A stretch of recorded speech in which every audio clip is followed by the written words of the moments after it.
Chapter 16. A Night Surprise. The boys played in the water and on the shore, but the next day Joe was very sad. Would he ever be happy again? It did not seem possible. Huck was also sad. Tom was not happy, but he tried to seem happy. He had something interesting to tell them, but he was not yet ready to speak. However, if they did not feel better soon, he would be forced to tell it. He said, trying to seem happy, "I think there have been pirates on this island before. How would you like to find an old box full of money? We should go and hunt for it." But the other boys were not interested. Joe said, "Boys, I want to go home. It is very lonely here."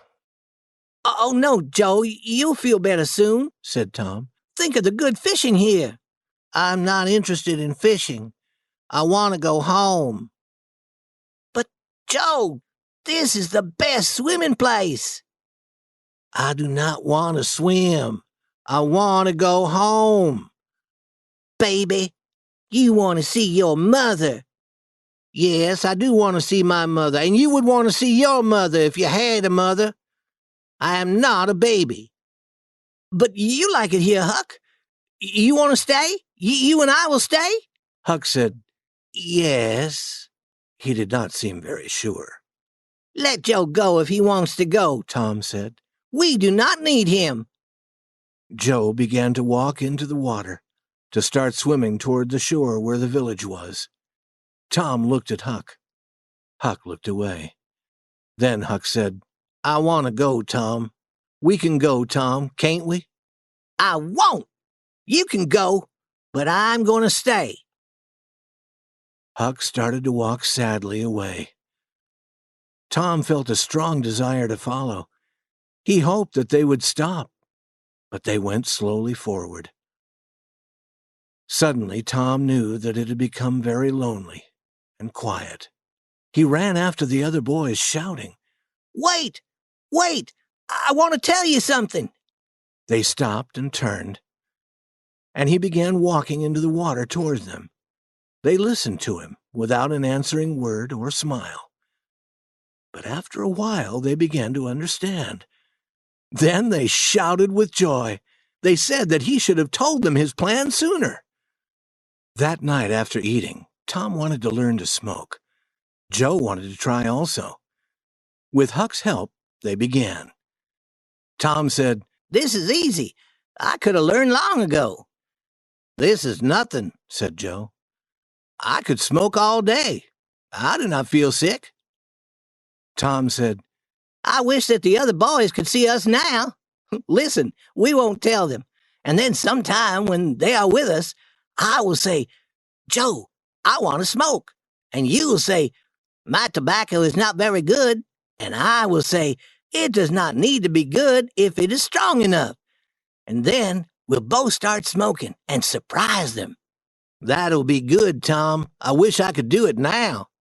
And we will tell them that we learned to smoke when we were pirates, and they will wish that they had been here."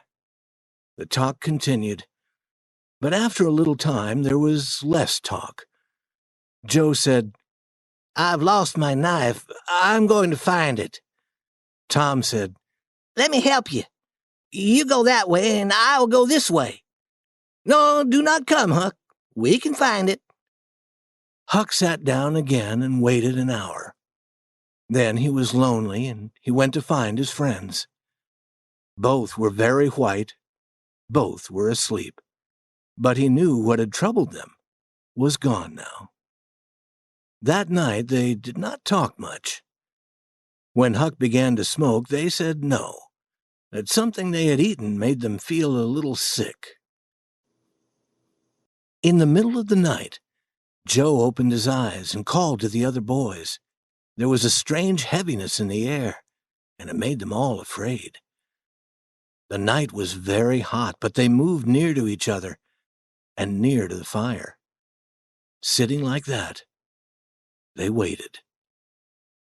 A sudden light filled the sky. It turned night into day, and then it was gone.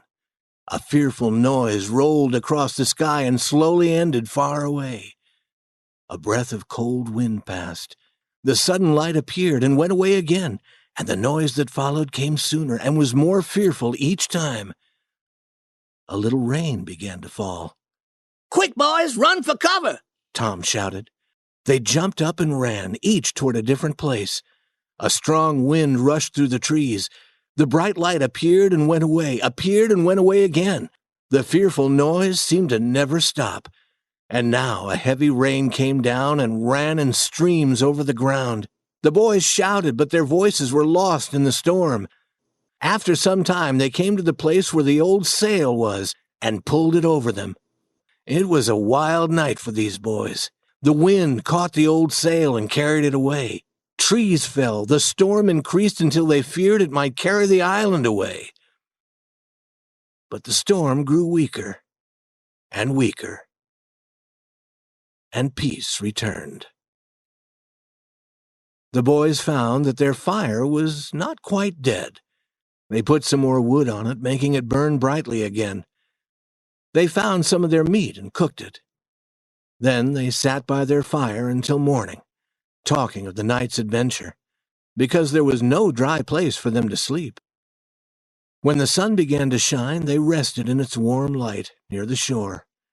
There they remained, sleeping, until the sun became too hot. Then they had something to eat again. The desire for home was now strong in all of them.